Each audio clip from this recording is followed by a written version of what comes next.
Wow, tala. Ang ganda. Black Panther. Wow, ang gandang bulik. Tigring bulik. Super ganda. Talang pula. Ito pula yung galamay. Ganda. Barangay Katang, Argao, Cebu. Yan, Ninduta, ay. Ang ganda ng spot nila mga kapit, oh. Yung sapot nandito sa niyog na maliliit mga kapit. Nasa dahon. Dami kasing niyog dyan. Yan, kitang-kita yung sapot, oh. Medyo manipis lang siya. Madali na siya makita. Pag niyog mga kapit, madali na makita. Yan, oh.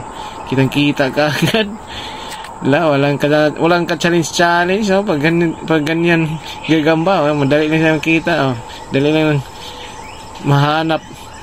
Yun, balbonin. Ganda, medyo may pagkakulay-pulay yung galamay niya mga kapit, oh. Yan, oh. Wow, ganda, oh. Oversize, yan. OS talaga mga kapit. Butsyog lang siya konti. Yan, oh. Pero in fairness, mga maganda. Yan, lumipat na naman spot. Daming niyog.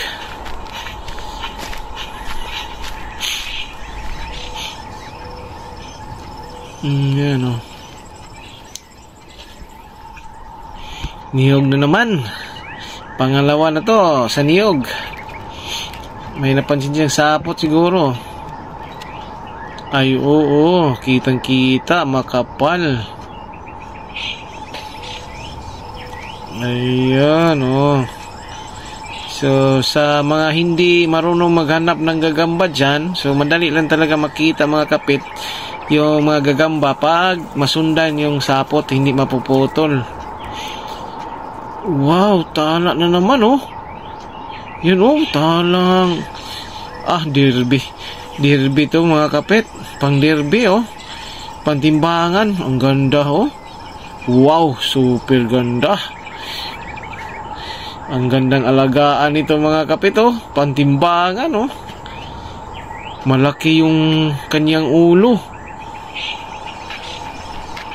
Dito naman sa Barangay Katan, Argao, Cebu. May bundok pala na mataas dyan, oh. Ang daming niyog, no. Maliliit pa kanyang mga niyog.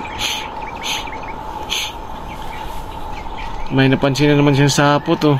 Nandiyan sa Amunting Kahoy. Kung tawagin sa amin mga kapit, Kamunting Kahoy. Nandito siya sa niyog na dahon ng niyog na medyo tuyo mga kapit. Ay, kitang-kita talaga yung sapot, oh. Daming sapot. May dahon na, yan, oh, napalutang-lutang. Dahon ng Kamunting Kahoy. Ayan, madali lang sundan yan. Easy hanapin, oh. Basta makita mo lang yung sapot mga kapit. Basta hindi mapuputol, hindi ka na mahirapan sa paghanap dyan. So baliktarin mo lang yung nilagyan, oh.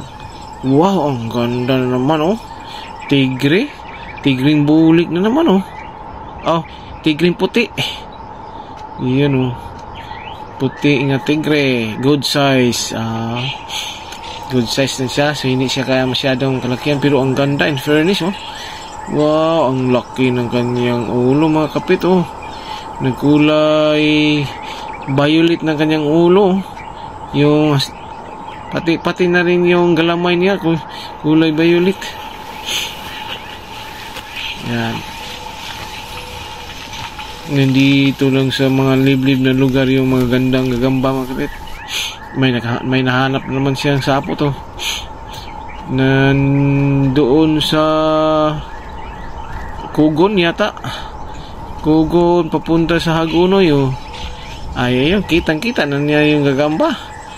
Yan, may daming nakain, oh. Mga insekto. Yan, sundan nyo lang kung yung sapot. Pag hindi kayo marunong maghanap dyan, sundan nyo lang mga kapit, oh. Kung saan papunta. Tingnan niyo rin yung mga dahon na yan, mga tuyo. Kadalasan sa tuyo sila nagtatago. Yan. Magbabalot sila sa mga tuyong dahon, mga kapit. Kasi yung mga gagamba, mga kapit, mag-camouflage kasi sila. Yan, para hindi sila matuklaw ng mga ibon yan. Mga insekto. Ang ganda, mga kapit, oh. Yun, parang maitim na mahabang galamay, oh. Nag-diamond pa kanyang puwet, oh. Ganda. Argao Mountain Range. Oh.